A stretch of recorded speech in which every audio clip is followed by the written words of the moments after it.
NASA के spirit rover ने मंगल ग्रह पर लगभग 6 साल बिताए थे और इस दौरान स्प्रिट रोवर ने मंगल ग्रह की सतह पर 7.73 किलोमीटर की यात्रा की। और अपनी यात्रा के दौरान उस अंतरिक्ष मुसाफिर ने कई परेशानियों का सामना किया।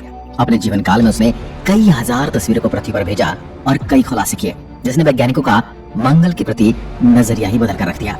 तो दोस्तों, आज के इस वीडियो में हम स्प्रिट रोवर की पूरी मंगल यात्रा को डिटेल में एक्सप्लोर करेंगे। हमारी यात्रा की शुरुआत होती है 4 जनवरी 2004 से। स्प्रिट रोवर मंगल की सतह पर एक तीव्र धमाके के साथ गिरा। फिर इसके बाद ये रेस्ट में आने से पहले एयर बैग्स के साथ 28 बार बाउंस करता है। इसके बाद ये अपने टारगेटिव साइट गुसेव क्रेटर से 13 किलोमीटर दूर जाकर रुकता है। नासा की टीम इस जगह को अनौपचारिक रूप से कोलंबिया मेमोरियल स्टेशन नाम देती है। नासा की टीम यह नाम उन एस्ट्रोनॉट की याद में देती है 2003 में जो कोलंबिया हादसे में मारे गए थे। अब मंगल ग्रह पर लैंड करने के बाद स्प्रिट पहली बार अपनी आंखें खोलता है और उसने सबसे पहले मंगल ग्रह की तस्वीर खींची। ये तस्वीर उस समय की है जब किसी और ग्रह की ली गई हाईएस्ट डेफिनेशन पिक्चर थी। इसके बाद लगभग ये मिशन कुछ दिनों तक सही चला, लेकिन फिर अचानक कुछ बदला। तारीख थी 21 जनवरी। अब स्प्रिट मंगल पर 17 दिन रह चुका था और तभी अचानक नासा का इस रोवर से संपर्क टूट गया। लेकिन अगले ही दिन रोवर नासा को एक बीप का साउंड भेजता है।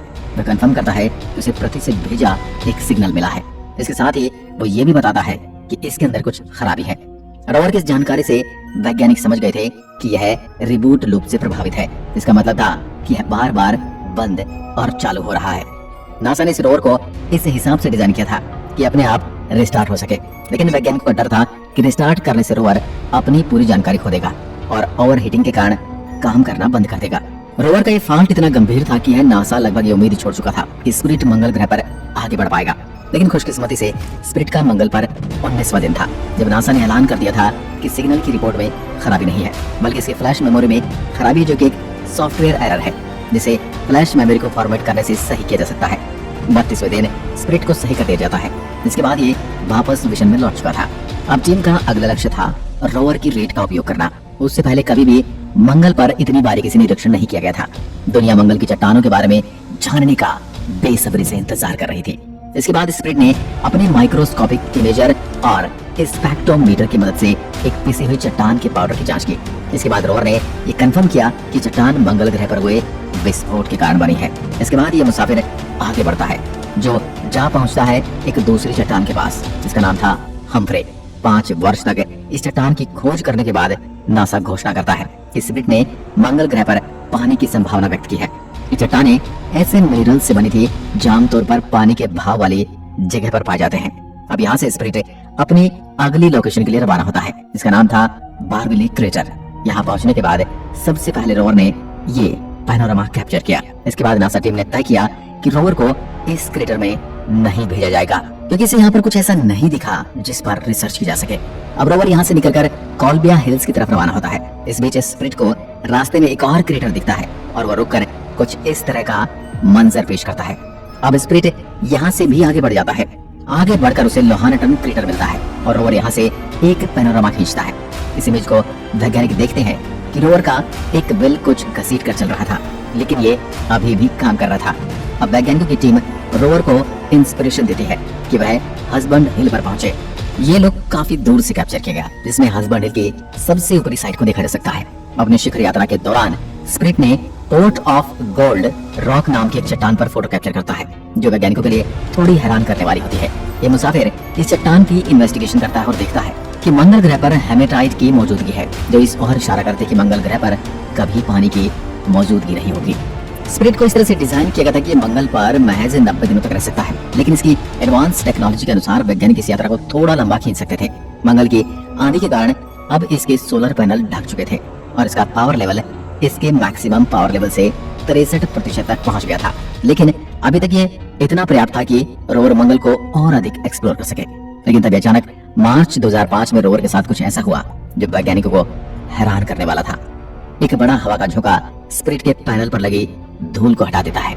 इसके कारण इसका बैटरी लेवल 93% तक पहुंच जाता है और इसके सही काम करने के लिए जो बिल्कुल सही था। ठीक इसी हवा के झोंके से 3 दिन बाद स्प्रिट एक और हवा के झोंके को कैप्चर करता है, जो कुछ इस तरह था। चोटी पर पहुंचते ही इसने सर्वप्रथम ये हैरान करने वाली फोटो ली। अब रोवर के लिए आगे के इंस्ट्रक्शन दी जाती हैं।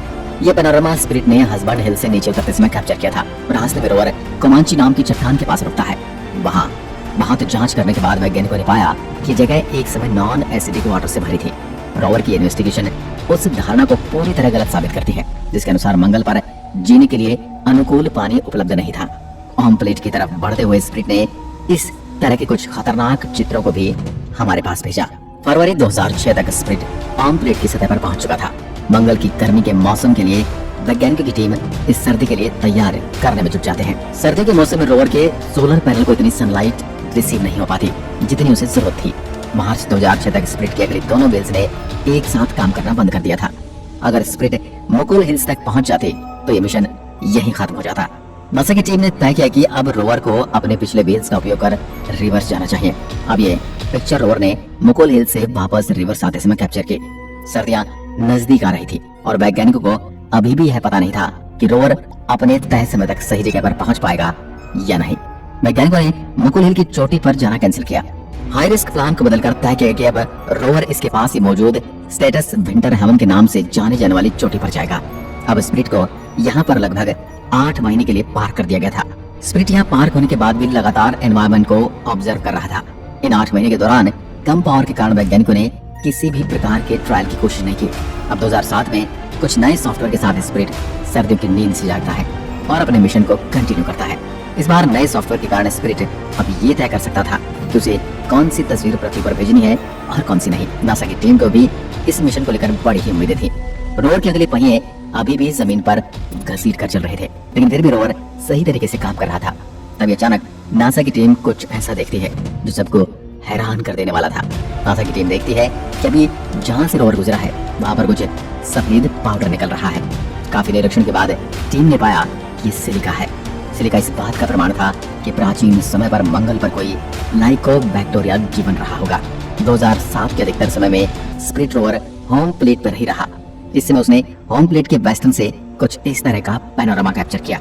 शुरुआत में तो इस पैनोरामा पर किसी ने ध्यान नहीं दिया, लेकिन आगे जाकर एक पॉपुलर वेबसाइट ने इस पर कुछ ऐसा देखा जिसने सबको हैरान कर दिया।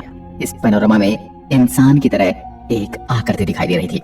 इसके बाद दुनिया भर में इसको लेकर कई बातें बनी। किसी ने कहा कि एलियन है तो किसी ने कहा कि इंसानों की तरह कोई दूसरा जीव है, लेकिन वैज्ञानिकों ने इन सब बातों को नकार दिया और इसके पीछे का कारण बताया पैरोडोलिया थ्योरी को, जिसमें हम इंसानों को कभी कभी किसी चीज के होने का भ्रम होता है। जून 2007 के अंत तक मंगल ग्रह पर धूल भरे तूफान आने शुरू हो चुके थे। 20 जुलाई तक स्प्रिट कम पावर के कारण सिस्टम फेलियर की प्रॉब्लम फेस करने लगा। दोस्तों, स्क्रीन पर दिख रही तस्वीरों में से पहली तस्वीर उस समय की है जब मंगल पर तूफान नहीं आ रहे थे, जबकि दूसरी मंगल पर तूफान आने के समय की है। दोनों में फर्क साफ तौर पर देखा जा सकता है। रोवर की मुश्किलों के बाद नासा एक निराशाजनक पब्लिक स्टेटमेंट जारी करता है। नासा कहता है कि हम अपने रोवर को इस तरह रूट कर रहे हैं कि वो इस तरह के तूफान में सर्वाइव कर सके, लेकिन वो इस तरह से डिजाइन नहीं किया गया है कि वो इतने खतरनाक परिस्थितियों में रह सके। इस समय असली प्रॉब्लम थी स्प्रिट का हीटिंग सिस्टम। इसे ऐसे तैयार किया गया था कि खुद को इंटरनली हीट करता था, लेकिन इन तूफानों के कारण इसके सोलर पैनलों में धूम जम चुकी थी। इस धूल के कारण ये इतनी एनर्जी उत्पन्न नहीं कर पा रहा था कि खुद को इतना गर्म रख सके। लेकिन खुशकिस्मती से अगस्त आते आते तूफान कम हो चुके थे और अब स्प्रिट को इतनी हीट मिल रही थी वो खुद को एक सेफ लेवल तक गर्म कर सके। नासा ने तय किया कि जब तक ये तूफान पूरी तरह से शांत नहीं होते तब तक रोवर को स्लीप मोड में रखा जाएगा। लेकिन 10 नवंबर तक ये तूफान वापस आने लगते हैं, लेकिन अब तक रोवर की बैटरी एक क्रिटिकल लेवल तक पहुंच चुकी थी। नासा को अभी भी उम्मीद थी कि स्प्रिट इन तूफानों से निकल जाएगा और उन्होंने रोवर के अधिकतर इंस्ट्रूमेंट बंद कर दिए ताकि ये पावर सेव कर सके। अब स्प्रिट 3 महीने तक इस तरह की परिस्थिति में रहा और इस दौरान नासा की टीम लगातार ये कोशिश करती रही इसकी एनर्जी और इसके फंक्शन में इस तरह का बैलेंस सेट कर सके कि ये काम करता रहे। फरवरी 2009 में स्प्रिट को किस्मत का एक झोंका लगता है। एक हवा के झोंके के साथ इसके सोलर पैनल पर लगी सारी धूल साफ हो जाती है। अप्रैल 2009 तक इसकी और अधिक सफाई हो चुकी थी और इसकी पावर लेवल उस जगह पर जा चुके थे जहां से अपनी यात्रा को पुनः शुरू कर सके। लेकिन बदकिस्मती ने नासा जैसी रोवर को वापस चालू कर दी है। वो पाते हैं कि रोवर का एक पहिया मुलायम रेत में फंस चुका है। अपने मिशन को पूरा करने के लिए नासा एक और रोवर बनाती है और उसे भी इसी कंडीशन में रखा जाता है। ये रोवर गुरुत्वाकर्षण को मेंटेन करने के लिए स्प्रिट के मुकाबले थोड़ा लाइट वेट था। दुर्भाग्य से नासा अपने मिशन में नाकाम रहती है और रोवर वहीं फंसा रहता है। रोवर के इस जगह फंस जाने से अब उसकी बैटरी भी धीरे धीरे कम हो रही थी और वैज्ञानिकों ने अनुमान लगाया कि इसकी बैटरी 2010 तक पूरी तरह से खत्म हो जाएगी। दोस्तों, अब तक वैज्ञानिक स्प्रिट रोवर के पहिए को नहीं निकाल पाए थे कि एक और मुसीबत तैयार थी। अब रोवर का दूसरा एक और पहिया काम करना बंद कर देता है। अब उसके 6 में से 4 पहिए ही काम कर रहे थे। काफी समय तक कोशिश करने के बाद अब नासा ने तय किया तो इस मिशन को एक स्टेशनरी मिशन में बदल दें। अब इस रोवर का काम था मंगल की रोटेशन को स्टडी करना, जिससे ये पता लगाया जा सके कि इसकी कोर में क्या है। नासा इस मिशन को आगे बढ़ाने वाला था कि मार्च 2010 में रोवर पृथ्वी से संपर्क खो देता है। आखिरी बार 22 मार्च 2010 को रोवर का पृथ्वी से संपर्क हुआ था। वैज्ञानिकों ने अंदाजा लगाया कि रोवर का बैटरी लेवल कम हो गया होगा। दोस्तों, स्पिरिट रोवर की कहानी तो खत्म हो गई, लेकिन अभी भी उसका जुड़वा अपॉर्चुनिटी रोवर अभी भी मंगल पर मौजूद था। स्पिरिट के बाद मंगल के कुछ हिस्से को स्पिरिट सपोर्ट नाम दिया गया।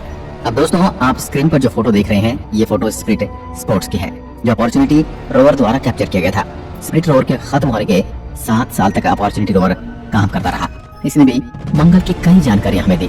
अगर आप अपॉर्चुनिटी रोवर का वीडियो देखना चाहते हैं तो वीडियो को ज्यादा से ज्यादा लाइक करें, शेयर करें और हमें कमेंट करके बताएं, ताकि हम आपके लिए उसकी भी वीडियो बनाएं। एक बार फिर मिलते हैं एक और ऐसे ही दिलचस्प किस्से के साथ। तब तक के लिए नमस्कार, धन्यवाद।